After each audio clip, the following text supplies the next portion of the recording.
Students need opportunities to be a part of experiences that are bigger than themselves. Having conversations centered in understanding, acceptance, and empathy with others can be a great way to make connections outside of the classroom. Participating in the Global Read Aloud is a way for students to have these experiences while interacting with high-quality literature. Hi, my name is Jessica Zepik, and I'm a Media and E-Learning Specialist at East Elementary in Pendleton, Indiana. And I would like to share with you about a great project called the Global Read Aloud. To start with, the Global Read Aloud has a dedicated website that you can find at theglobalreadaloud.com. And I'm just going to help you with some basic navigation and understanding of how the program works and how you can participate. The great thing about the Global Read Aloud is that you can decide how and how much you and your students participate. So the first thing that I would like to point out is you can read through the landing page of the website, but I would highly recommend starting with the blog.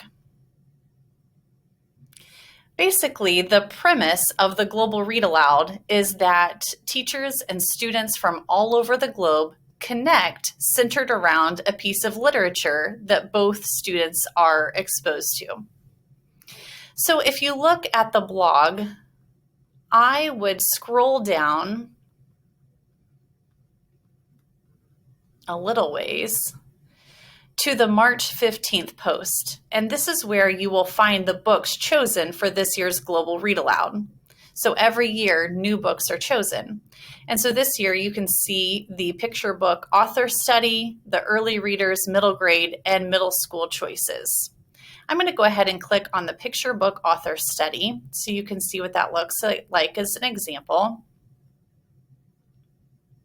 Okay. So you'll notice that you get a little bit of information about it, including when the Global Read Aloud takes place. So the kickoff is on October 4th, and the project runs for 6 weeks, ending on November 12th. But as I said, you can decide how much you participate. They do note that you can fall behind or start later, but just don't read ahead. So that kind of keeps everyone on the same page. As far as making connections with other educators, there are a couple of ways to do that. One is using the official hashtag in social media, which is hashtag GRA21.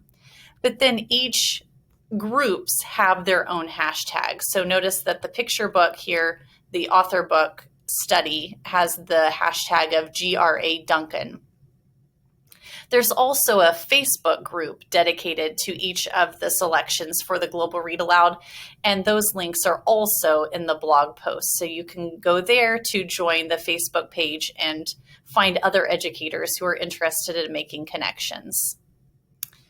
Okay, if you scroll down a little bit further, then it gives a breakdown as far as what book to read during what week.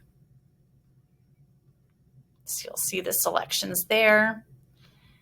And I mentioned the flexibility of this project, and it even goes with the picture book study because on week 6, it's your choice. So if you and a connecting teacher want to agree on a different piece of literature, then that's totally fine.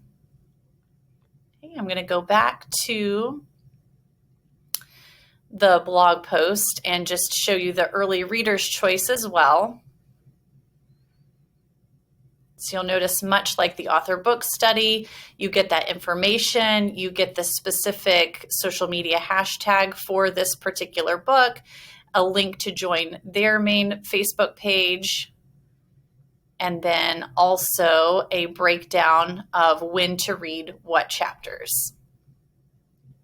As far as how to obtain the books, there are a couple of different suggestions that I have. Obviously, checking your school and local library is a great start, reaching out to colleagues who may already have the titles, or you can tell your administrator that you're interested in this project and see if any funds are available. You'll notice in the blog post, it mentions that if you want to support the Global Read Aloud, please consider purchasing books through the links placed here. So if you click that link, it will take you to bookshop.org, where it has all of the Global Read Aloud selections for this year at a discounted price. So you can feel good about knowing that you're supporting the Global Read Aloud by purchasing from there. However, you can obviously get them from wherever you want, and they even have the Amazon link included in the blog posts as well. Okay, so once you have the books, then you just need to make the connections. And I already mentioned that you can search these social media hashtags, join the Facebook group to find other educators. But I also want to point out back in the blog posts,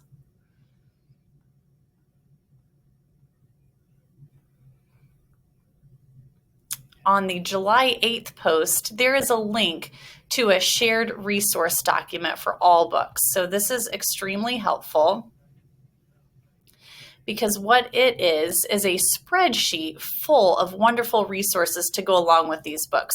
So you don't have to come up with your own activities and lessons and things to go along with the book. You could, but someone has already put together a great collection for you. And I just want to point out that on this spreadsheet, there are tabs at the bottom. So I'm on the sheet with the author study, but you can also scroll through the tabs to get to the other book selections. And right at the top, highlighted in yellow, there is a link straight to the reading calendar and hashtags. So those were the blog posts that I just showed you. And then if you scroll down, you'll see all of the different resources. So for example, there are seesaw activities, YouTube interviews, Jamboard, templates, Padlet links. So you could just choose to use one of those resources. If you didn't want to post on Facebook or on Twitter, you could also use this Connections Wanted spreadsheet that's linked here. So I'm going to show you what that looks like as an example.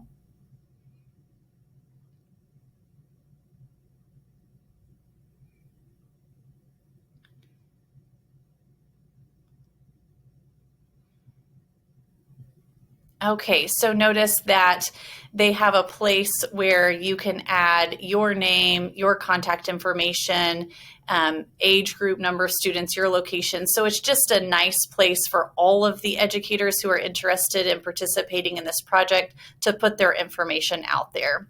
Or again, you can just put a post on Facebook or look for other people's posts and say, hey, that educator looks to have students about the same age as mine, so you can reach out to them and find their contact information and make that connection. So in summary, the Global Read Aloud is really what you make of it. And it's just an opportunity to give your students a chance to connect with others and, again, be exposed to these great literature choices. If I had one more suggestion, I would say to also pull in your coaches. If you have instructional coaches in your building that can help you either plan or search for connections or even help facilitate, let's say, a Google Meet that you may have with another class, that would be extremely helpful. Or reach out to one of your coaches at Keep Indiana Learning. I really hope that this has been informational and that you enjoy participating in the Global Read Aloud this year.